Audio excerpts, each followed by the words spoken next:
Hey, good Tuesday morning, everybody. Welcome into the Volquest podcast. I'm Eric Kane alongside Grant Ramey and Austin Price. Appreciate you guys for being here. A lot to discuss today. Busy time here on Tennessee's campus. A lot of recruiting happening right now, or at least over the weekend. Baseball transfer portals happening.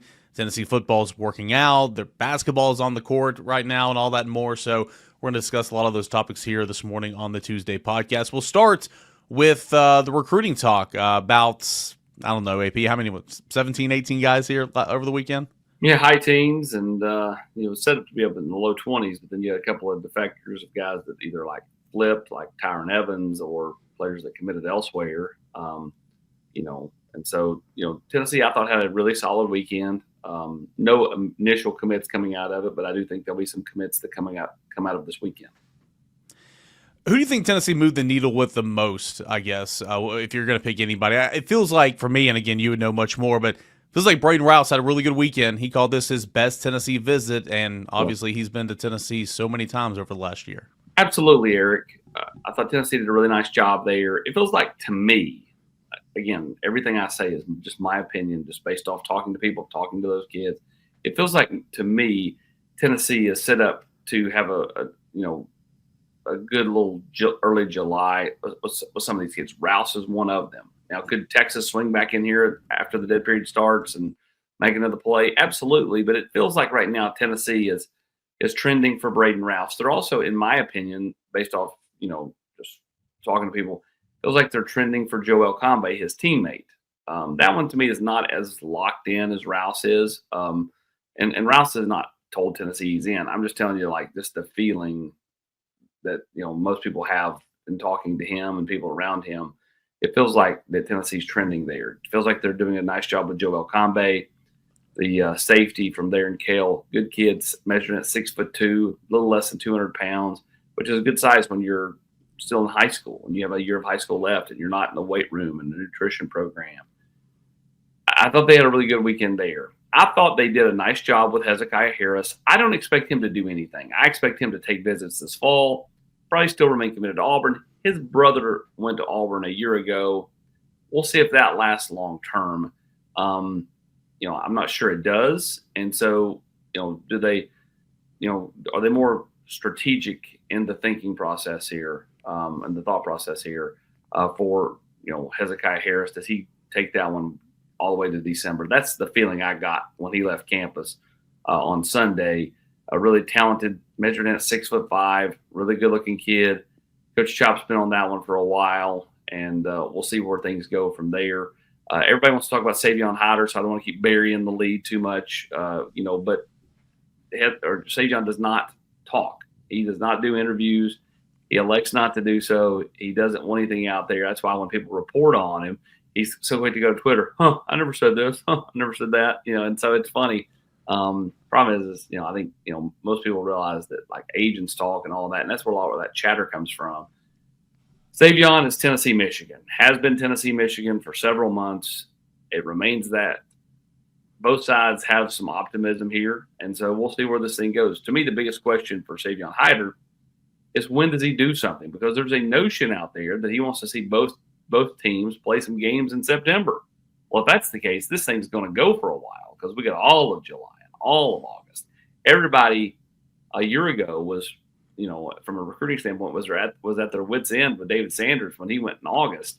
This kid may take it into September, 2-3 weeks into September before he does anything. Again, we'll see.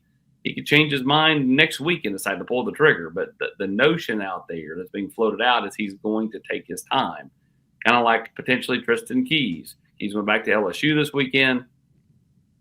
Everybody's seen the picture of his mom and all the other moms and the photo shoot. I don't really get caught up in pictures. When you're at these places, they ask you to do these pictures. There's been plenty of pictures. Tennessee's taken of guys over the years or parents, and it just ends up never happening. So no different than us doing a commitment interview, and it never runs because the kid never ends up here, even though he intended to, and it all flips on him. So I filibustered here. I'm going to let you ask me some more names. That way I don't get rambling into the weeds.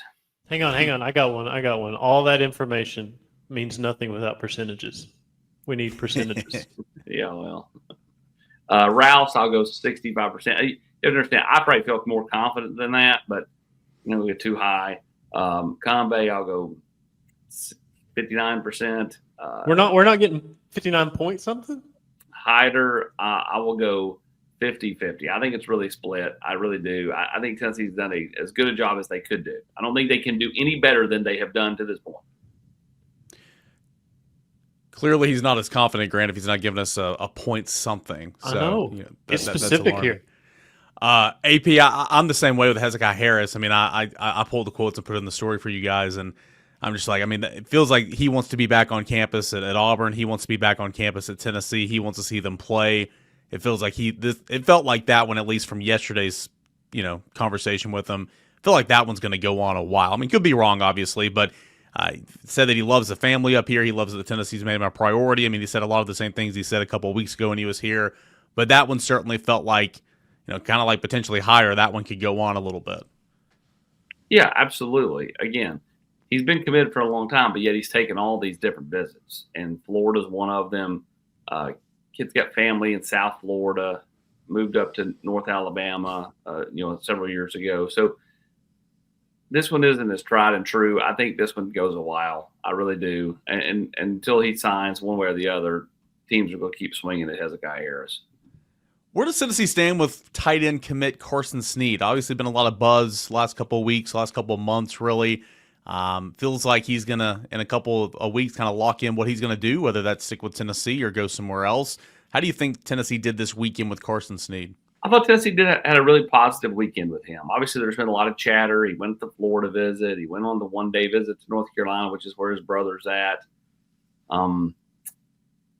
He's a tough read. He really is. I don't think you can close the door on anything. If you held a gun to my head, and I don't like that phrase because I don't want a gun held to my head, but like if you tied me down and tickled me or whatever, I don't know what you want me to say. Whatever. There's an image. Exactly. Immediately regretting that comment. I would pick Tennessee as of today. Now, can that change? Absolutely. But if I was forced to make a pick, probably the best way to put it, if I was forced to make a pick, I would pick Tennessee as of today. You look at former Tennessee commit Brandon Anderson. He was back on campus, and again, it feels like this one's kind of been all over the place for a little bit of time, but he's continued to keep Tennessee high up in his recruitment, and Tennessee continues to do a good job there. I mean, they like him. I mean, he's a big guy. He can move, though. How did Tennessee do with Brandon Anderson, formerly of this recruiting class? Yeah, I thought Tennessee did a really, did themselves a lot of favors this weekend with Brandon Anderson. And we'll see where things go from here. He's home to do something sometime in July, and it felt like leaving campus, he was going to pick Tennessee. But again, things can change. You get, further away from the visit, and, things can change on either end, whether it's the recruit making a decision, the team making the decision. We'll kind of see where things go from here over the next few weeks.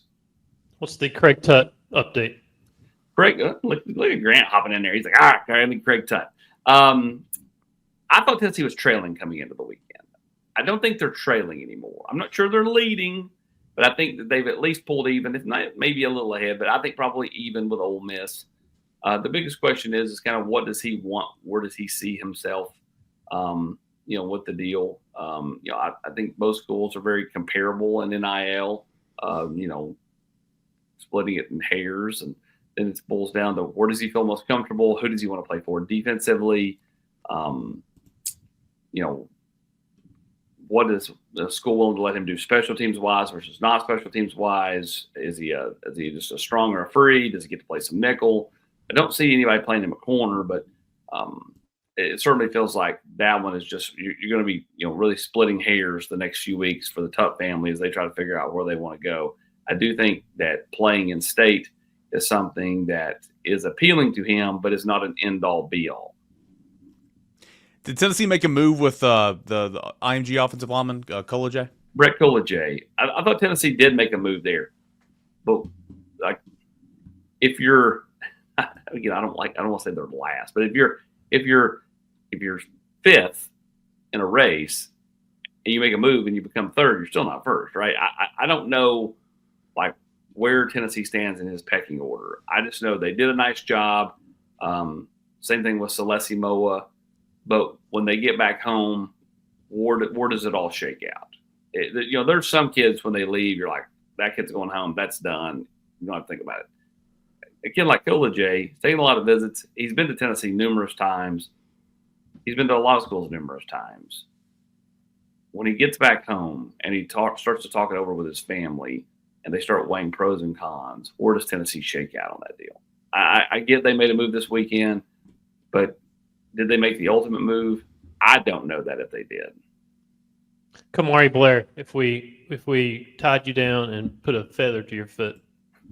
I love it. I'm taking Tennessee as of right now. He has gone on a vacation with his family, and we'll be gone for the next 10 days or so or thereabouts. There's going to be a lot of talking, a lot of discussion, a lot of praying, a lot of meditating, or whatever you want to put it on. I thought coming in, Tennessee trailed. I thought when he left, Tennessee led. That's the feeling I got. But again, he's going to take this time, talk it over with his family. I think he always wanted to be at Tennessee. I think Tennessee did a really good job over the weekend, laying out kind of where he would play, the NIL stuff or rev share numbers, all that stuff, to the point where I thought he left campus with Tennessee out in front of Ole Miss. One of the last guys I want to ask you about, a local prospect here in East Tennessee, Zayen Anderson. Tennessee likes his athletic ability. He play wide receiver, defensive back. I think Tennessee likes him on the defensive side of the football. Where is Zayen Anderson in this and coming off his official visit? Well, we'll talk about him and Javonte Smith. Start with Zayen Anderson. Tennessee knocked it out of the park. I've always thought Zayen Anderson was going to end up at Tennessee. I thought they did an incredible job with he and his family this weekend. And, to me, Tennessee leaves the visit trending there. And the question is, when does he do something? I can see him doing something before the calendar turns to July. We'll kind of see where it goes from there. But I feel like Tennessee's always been in a good spot there. Javonte Smith, Arkansas, obviously left a big impression on him. He came here. I thought Tennessee did a good job. I'm not ready, and I said on the board the other night, if I started to lean Arkansas, then I talked to a few more people. I'm not ready to call that one for the Hogs. I think Tennessee's still in that one. Could very well end up with him. We taped this on Monday. He is set to announce on Tuesday, but there was also a notion out there that he may push that back into July, early July. And so if that happens, we'll see where things go. But I think that one's still a bit up in the air. And Tennessee's still in that one. So to be clear, AP is not calling the Hogs. Last one, or really anything else from this weekend that stood out to you? I know there's a couple others we didn't ask about. We didn't ask about Gabriel Ascenda and a couple other guys, but anything else from this weekend that is worth mentioning right now? Yeah, Daryl Rivers, defensive lineman from Atlanta area. He is going to announce probably sometime in the next 7-8 days, and it felt like Tennessee was in a good spot leaving the visit. He was a little more coy when Matt spoke with him on Sunday night about kind of where things are, but a big-bodied, broad-shouldered defensive lineman from down there in around the Atlanta area, and again, that's one that Rodney Garner likes, believes that he can help the defensive line room, and we'll see what he elects to do. AP, I've got a Savion Hyder question that's kind of off topic. If you're a 5-star and a top 10 guy and play a high-profile position, what's going to come with the territories? People are going to want to know what you're thinking, what you're going to do, all that stuff. Would it not be, and I don't blame the kid for not wanting to talk. I'd probably be in that same boat. I wouldn't want to do that stuff over and over and over again. And we barely get you to do podcasts. So right, exactly. He's after my own heart right there. But at the same time, what if he's going to be concerned about people trying to read the tea leaves and figure out what he's going to do and all this chatter about him?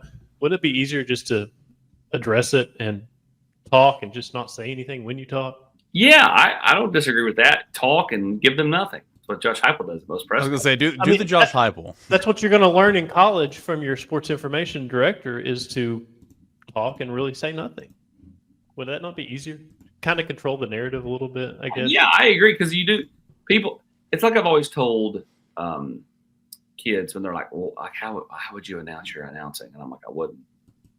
when you announce that you're announcing, then everybody, like when you put out the eyeball emojis, Right. announcing Tuesday at 4 or whatever, everybody that covers your recruitment picks up the phone and goes, "Oh, what's he doing? What's he doing? What have you heard? What's the latest?" And then all of a sudden you start connecting dots. Well, he's not going to Florida. He's not going to Alabama. He's not going to Florida State. He must be going to Georgia because they've not said anything, and the other ones have said he's not coming here. Right. So when you don't say anything, it causes people to dig harder because they don't have reaction from you. So I don't disagree with anything you're saying there. I think that that's probably very accurate.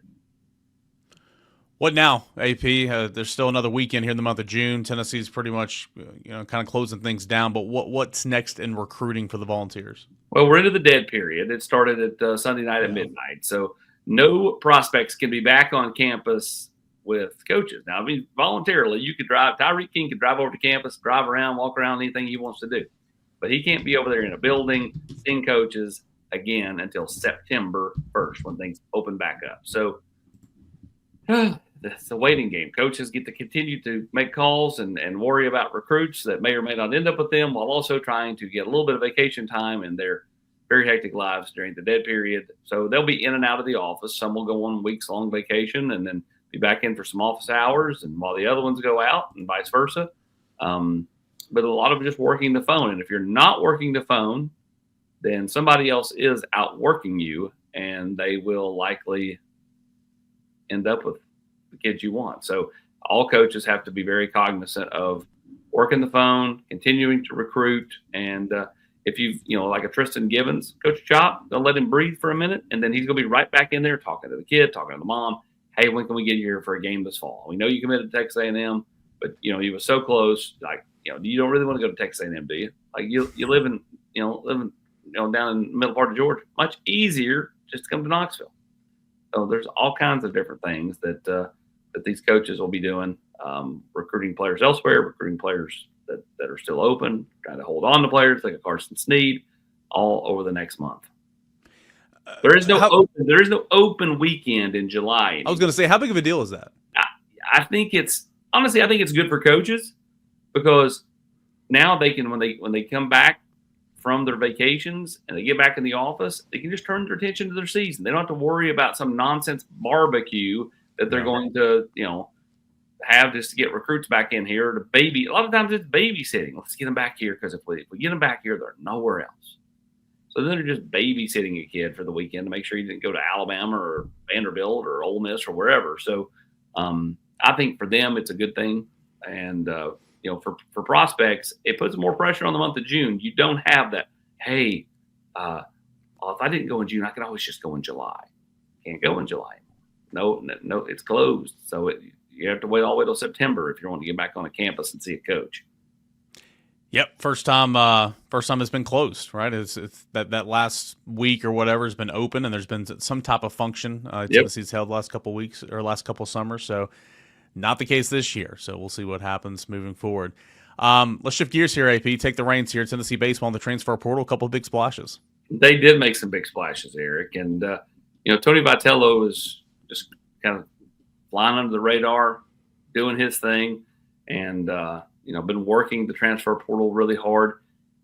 Had been a lot of pitching, outside of a catcher up until the last few days, and then boom, potentially maybe the biggest addition of them all from Virginia.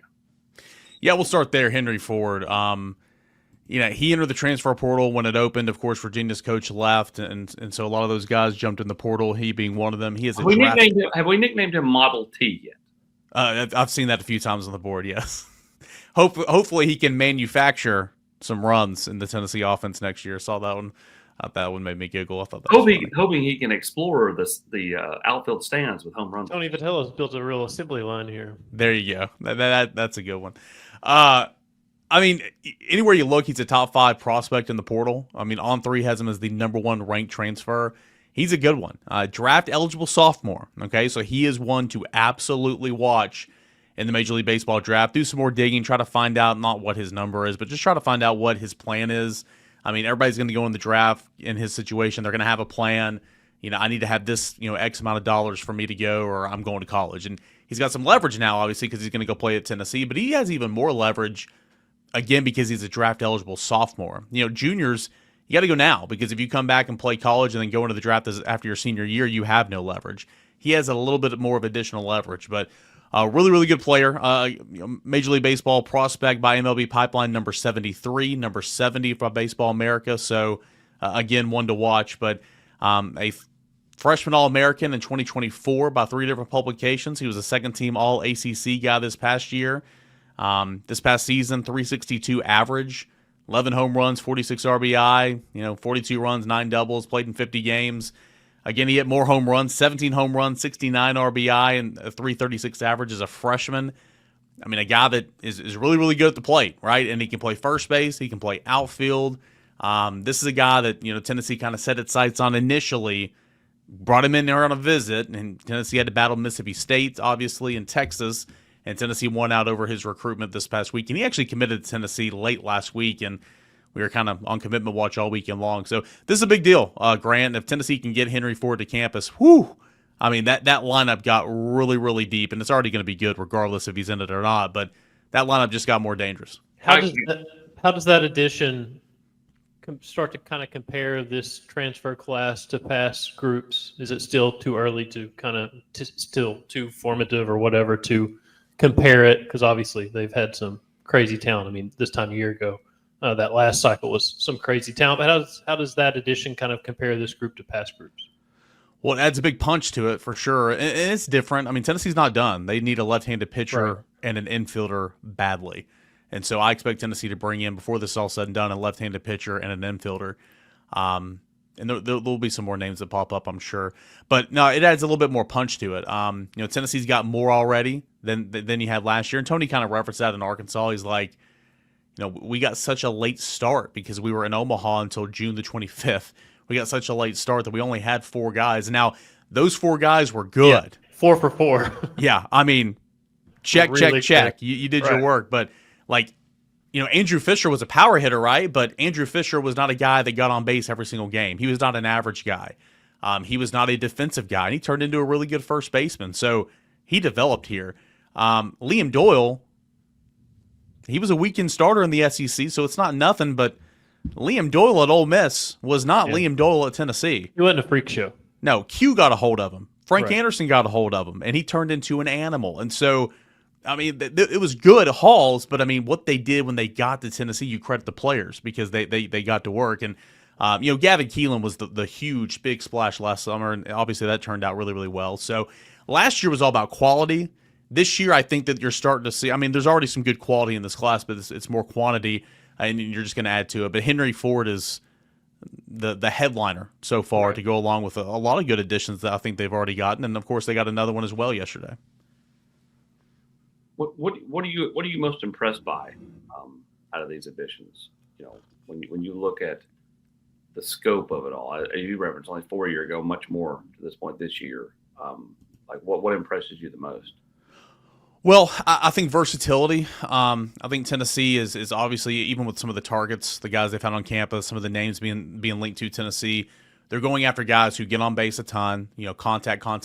It's not necessarily 30 home run guys. They're wanting the guys to get on base, high OBP, or high OBP, yeah, and guys that don't strike out a lot. And you're starting to see that kind of in who they're targeting. And then, of course, the versatility, the defensive versatility. Henry Ford, first base, outfield. DJ Newman, who Tennessee got as well, the second commit from Bowling Green. His teammate, who Tennessee got last week, Garrett Wright, he's a catcher, but he played 30 games in the outfield last year too. So, how's Newman's ability to be a two-way guy, as a pitcher and an outfielder? I mean, how realistic is that? I mean, you see that sometimes, but it's more old school than it is, modern baseball. It's more old school, but I think I'm not going to say that it's going to be a dominating storyline moving forward, but you're going to see more of it, in my opinion, because the rosters are shrinking to 34, and so you don't have enough players, right? Or you don't have as many players you've been working with, that you're used to. So you're going to need some guys to eat up some innings. Throw on Tuesdays. You're going to need some bullpen help, and DJ Newman certainly fits all that. I mean, he was the freshman MAC pitcher of the year in 2023. He was a Friday night starter. He's pitched at Lindsey Nelson Stadium against Tennessee in 2024. I mean, this isn't just some dude that, oh yeah, he can throw it a little bit. There's ability there. No, I mean he's legit a right-handed pitcher, and I think it's more realistic. Like, right-handed pitcher, designated hitter. He's an outfielder. LSU wanted him to play center field. I mean, he's an outfielder. He can certainly play the outfield. He's played a little bit there. I think it's more pitcher DH than anything, because I mean that's kind of been the case with DJ Newman during his career at Bowling Green. But it's realistic. I mean, Tennessee's obviously targeting a guy they had in on campus over the weekend, and Blaine Brown. And here's the difference between Blaine Brown and DJ Newman. DJ Newman in the MAC went out there and did it. I mean, he's got stats to show it. He pitched at a high level. He hit at a high level. He's done it. Blaine Brown pitched a little bit last year, only about 5 innings, and it wasn't very good. Now, he was a good hitter as a true freshman. Was all whatever conference the Rice is in, as the DH. But, his pitching's going to come along a little bit. But Tennessee's still interested in him, and we'll see what happens. I think in terms of Blaine Brown, I think, Georgia, Oklahoma, I think Texas Tech or some teams involved there. I think he's going to, discuss some things with his family here over the next couple of days and decide kind of what his next move is, if that's to commit or go on other visits and stuff. But back to your original point, AP, just the versatility, giving yourself some options. I think that's kind of a trademark so far in this class, the transfer portal class that Tony Vitello is assembling. What I took away from that is DJ Newman is basically Shohei Ohtani. Basically. That's what I took too. Shohei at the MAC. Bowling Green's Shohei. On a scale of 1 to Shohei. The only thing that would make him better is if he was like the kid that was at Mississippi State like a year ago, that depending on who was at the plate, they're either left-handed or right-handed. Incredible. I've never seen that before. I love that kid, man. He's pitching in the minors right now, man. He's still doing it. So Tennessee's got 7 additions right now at the time of this recording, 13 departures. Still, really only the departure of note is still Dylan Loy. We'll see. I think that portal entries can affect that. I still think there'll be a couple more that hit the portal. Again, you're taking a roster that was 50 overall, and you're shrinking it to 34. And, oh, yeah, you have a freshman class that's bringing a ton as well. So they're going to lose someone to the draft. So there's going to be some more departures. But it's kind of it's a weird offseason. First time with that 34 that you're really kind of seeing things shrink down. But I like this class a lot. I mean, Brady Frederick from ETSU, the Bearden alum, that unique arm slot, submarine. I think Clay Edmondson of Tennessee can get him another unique arm slot. They've kind of stockpiled right-handed pitching. They've gotten into the position players a little bit, but again, I'll end with this. They need an infielder. They need a left-handed pitcher. I don't think this class is going to be done until you get those targets.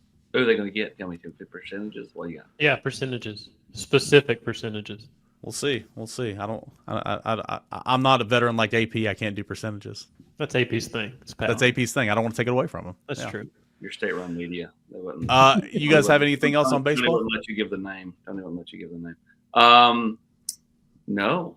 It's still wild to me, and I know the success that Tennessee baseball's had, and a national championship speaks for itself, and the crazy number of wins and all this stuff that Tony's done. But just when there's the number one player in the portal, you just assume Tennessee is going to be involved in a big-time player. It's one thing to have the success and sustain success, but it's another thing to consistently get, like you talked about, those guys they went through last year, 4 for 4.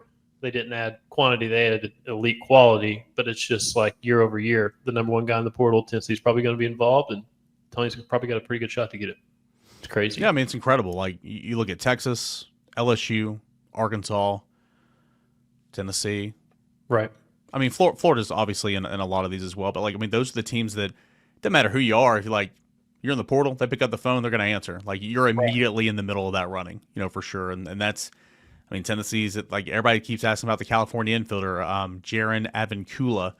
That's a Tennessee, Arkansas, LSU battle. It's about as thick as it can possibly be in that regard. So one of those is not like the other. Out of those 3, 2 of them have won national titles. One of them routinely does. The Omahogs have not won a national title. That's a good point. The Omahogs have never won a college World Series. I don't think you can use Omahogs, because until you win one, you can't use that. That's ridiculous. And I agree.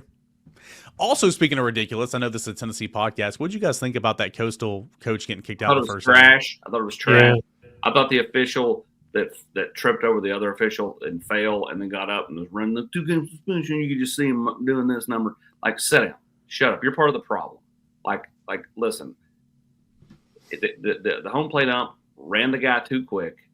But at that point, the rest of the umpires should have stepped in and let him get his pound of flesh going out the door. Because once you threw him, you couldn't go, oops, my bad. Okay, he can stay. Like, you couldn't do that. He had to go. But he should have been allowed to get a leash, a long leash, to be able to get out what he wanted to get out at that point. You ran him too soon. I'm with the coach. Like, if you get thrown out for going 3, you missed 3. You mean, like, if you get run out for that, I mean, Tony's getting thrown out every game. So is Frank. So is every other coach. I mean, like that, especially on that stage, what a trash job. Like, that was a guy who's just wanted his face on TV, I guess, for some reason. I mean, like, I don't know. It really mired the end of the thing. LSU had been so good the entire time, and Coastal had been fantastic, and they only lost the first game 1-0. I mean, yeah, it just kind of ruined it. Almost like, Halliburton tearing his, Achilles, ruined the Game 7 of the NBA Finals. Because, I mean, at the end of the day, they're going to look back and go, well, Oklahoma City only won that championship because Halliburton tore his Achilles. I mean, that's what people are going to say.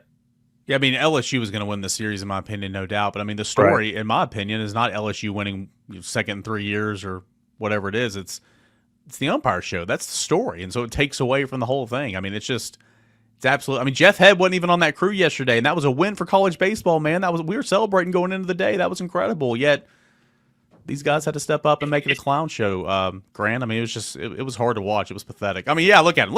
And the fact that the Coastal coach after the game said, I shouldn't be penalized for a grown man's athleticism or lack thereof. I mean, look at that right there. For him tripping over the umpire's foot, the other umpire's foot, and falling, not the contact that made him fall from the Coastal. I mean, I think if you're behind the plate in that game, you have to realize you're going to hear a lot about your strike zone. And you have to have a mindset to de-escalate in those situations, because was this the first inning, second inning? Was this the first inning? The first inning for a team that's season's on the line. One team's trying to clinch a national title. The other team's trying to force a Game 3, stay alive. Like, you can't make it about you. You can't make it about that situation. You have to, as offensive as it is for somebody to argue balls and strikes to an umpire, you got to go into that with a mindset of de-escalate and let's just move on. Like, give him his moment, let him say his piece, and then go back.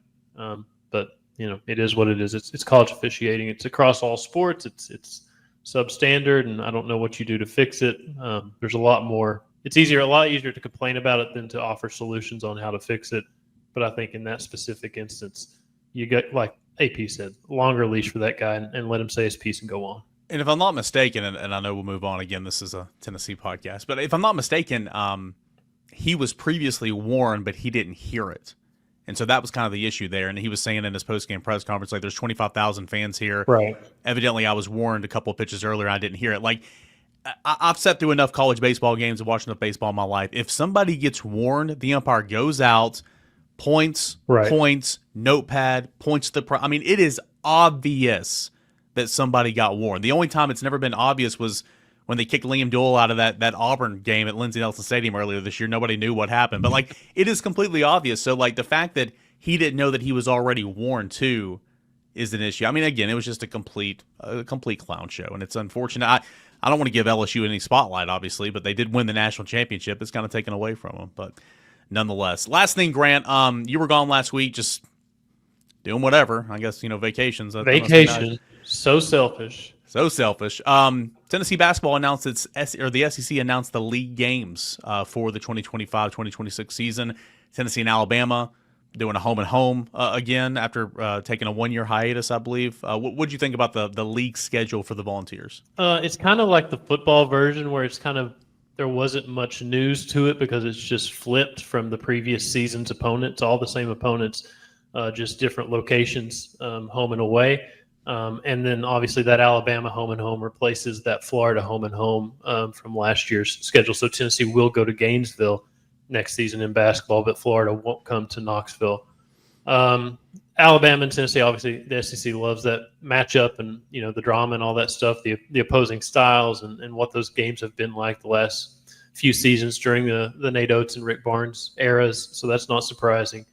But other than that, it's Texas will come here. That's the fourth straight season that Tennessee and Texas have played. Oklahoma will come here. I think it's for the first time that Oklahoma will be in Knoxville.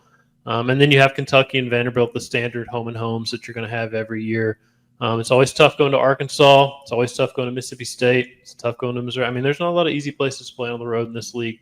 So it's a pretty tough schedule, as you would expect, because the SEC is a pretty good basketball league at this point.